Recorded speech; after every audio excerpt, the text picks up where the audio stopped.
namni booniyyee ol baasee namicha kana jechuudha. Miidiyaan isaa guutuun qaadii qeerroo jira. Gaafa rabbii wal kafanaadhaa jedhu immoo shari'a ala baateetum kaan shari'a fakkaatee walirra deemurra wanni godhata jechuudha. Nama amantaa biraa haa musliima dhufuuf maal barumsa akka kanaa jirta warri waan kana jendaa godhatan jechuudha. Milyoon tokko keessafuu nama xilaata hedduu qabu keessafuu nama amantaa birarraa musliimatti dhufe jechuudha. Amma qabsoon isin godhaa jirta warri waan kana gallakkiftanii fi warri waan kana hafarsaa jirtan hundi amantaa xiqqeessaa jirtanii jechuudha. Ilmi namaa kan dogoggora inuma hin jiru waan haara wallee miti.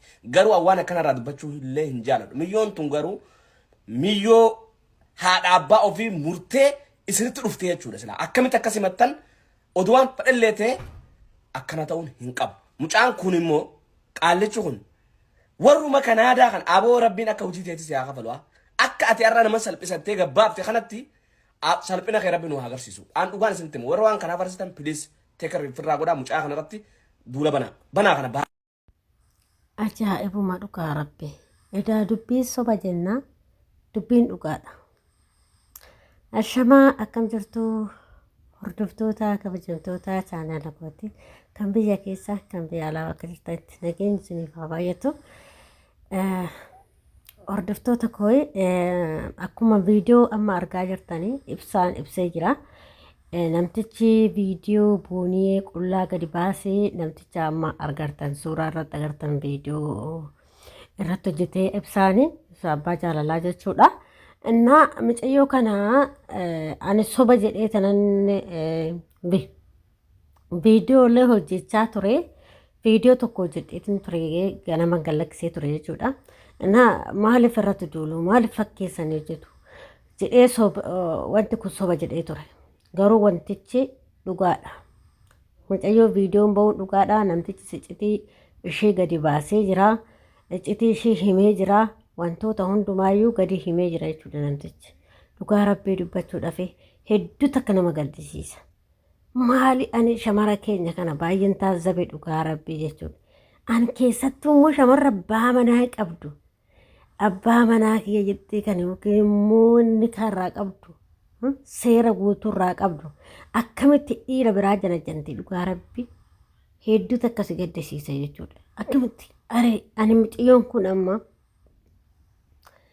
baatee tuma miidiyaa irratti dubbatti ta'ee akkasumas achiin baddi ta'ee rabbaa beeku kun kana garuu hin dubbatti jedhee yaadu. Miidiyaa irratti sol baatee waan biraa ammaan booda dubbattee hin yaadu jechuudha. Duras maal jedha Oromoon keenya beektanii qotiyyoo gad jedhee qotu hanga qotuun beekanii jedhan.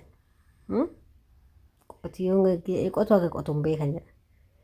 Namni gad jedhu kun duraayyuu waa hin dhabu. Micayyoon tura akkanatti gaafa laalanii namuma dhiiratti ani istaatuma kanatti hin haasofti natti fakkaatu sirriitti jechuudha. Maaliif bakka qaaneffatti bakka yoo miidiyaa irratti dhuftu maashaallah dhugaa rabbii isin hin jedha maashaallah gaafa miidiyaa irra dhuftu maashaallah. Bakka kamaal fuuluma bicha agartaa asaniin booda bakka namuma hin dubbatti jettee tuyyuu yaaduu miti akkanatti olaaltu jechuudha. Naamusa amala qabeetti fakkaatti. Naamusa fakkaatti. Nama naamusa qabu fakkaatti. Akkasuma nama safuu eeggatu fakkaatti. Gaafa akkanatti ilaaltu mucayyoon tun jechuudha.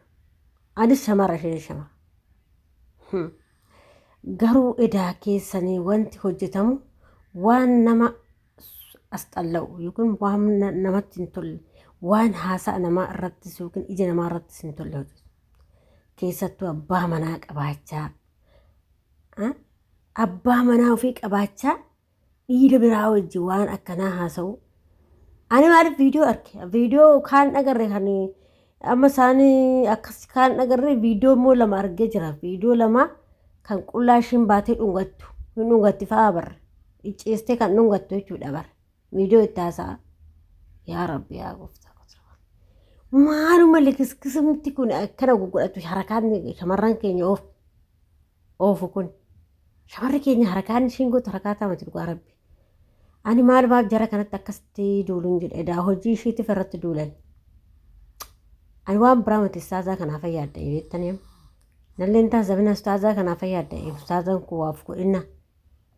Kaleessayyuu laayivii irra akkas bulaa ture dhugaa laayivii irra seenee waan baay'ee keessa seenaa ture jechuudha. Inna amma isumaayyuu maraachitti assaabe amma inni maraatina ustaazaa kana tasgabbee jechuudha dhugaa rabbi garaa nama nyaata miskiina dhugaa maaliif beektanii inni jaalataa osuma inni jaalatu immoo har'a ishiin garagaltee nama biraa janajjantee qullaa wajjin viidiyoo ishii qullaa gadi baasan salphina kana keessaa namoonni gurguddaan nama beeku namni jajjabaan kun kan ishii beeku ara aduana ta'e fanajjeessa dhugaa rabbi hin jiraadhane kana miidiyaa fayyadamu haafuu ofii kiyyaayyuu nan galeen deeman jedhee yaadu biyyuma keessa yoo maaliif boru hundumtuu quba sitti qaba gaafa ati galteellee intala viidiyoo sanii qullaa sanii sin jedhu ati bee qullaan kee qullaan bahee jechuun nuti shamarran hin dogongoorra garuu ni abbaa manaa qabaatti taanan ani keessattuu shamarran abbaa manaa qabdu fadhaa maara erga abbaa manaa qabaatte maal gootaa nama biraa maal gootaa dhiira biraa janajjanta maal gootaa dhiira biraa qullaa baateetti mul'atta abbaa manaa too ta'e haal gaafa bira jirtu malee gaafa bira hin jirre qullaa ba'uun dhoorgadha inna hedduu takkan na jibbisiise dhugaa rabbi jechuudha ani soba jedhee tan mormaa fi ture jechuudha daa wantichi dhugaadha viidiyoon ishee gadi ba'uuni akka ishiin taatu viidiyichi sanii qo'aafachaame irrattan hojjedhaama viidiyoo isa illee fide jechuudha inna naas xallaate dhugaa miciyyantu jechuudha ani gizee samoota asirratti duulaa tura maalumaaf jara kanarratti duuluun jedha galeessa galgala viidiyoo jedhee ganama kana galaksee ture garuu maalumaaf jarri kun irratti akkasitti duulu akkasitti lolaa ture maaliif irratti duulu maaltu isaan dhibee haafaarsus istaadasin jedhee tanan lolaa ture jechuudha edaammoo dubbichi waanuma dhugaati ani soba se'ee beektanii namni ajandaa soqata jedhee tanan soba jechaa ture garuu wantichi dhugaadha gaafa viidiyoo ishee akkas godhattu arguuyyuu na jibbisiiste dhugaa shamaras ta'uu koo isaanis ofan jibbe isheen illee na jibbisiiste maaliif keessa namni abbaa manaa qabu nama biraa wajjin akkana ta'uuni ni bari deebisee iccite ishee hunda gadi baaseera namticha jechuudha viidiyoo ishee isiniif fide soba warri jettanii yookiin immoo akkas ati shamaraa maaf akkas godha ani maala ishii godha ishiinuu warri shamara namaan jettan kun shamara yoo taate of eeggannoo gochuu qabdu malee bakkuma agarteetti qaama ishee agarsiisaa deemti idduma barbaadetti qaamni ishee maraabbamaa deema namni dogongoraa sun sirriidha garuu ani abbaa manaa qabdu never hin danda'amu namni abbaa manaa qabu gadi qabateetuma buluu qaba gajjidhiituma buluu qaba garuu miciyyoon ture waan dubbattu si fakkaattu edaa keessan adaganyaadha edaa ishii haraamii jaladdi keessan jechuudha ani kanaaf ammee shamara dubbattu wayya siniin jechaara shamarri dubbattu shamarri fataa jettee ofitti amanamummaa qabdu waan likisisa kana irratti dhagaatu amma eenyudhaayyuu mee amma ani shamara keessaa haadha faaxee tanallee dasneetti maaliif jettani ofii konfidensii qabdu ofitti amanamummaa qabdu fataa jettee jiraatu fataa jettee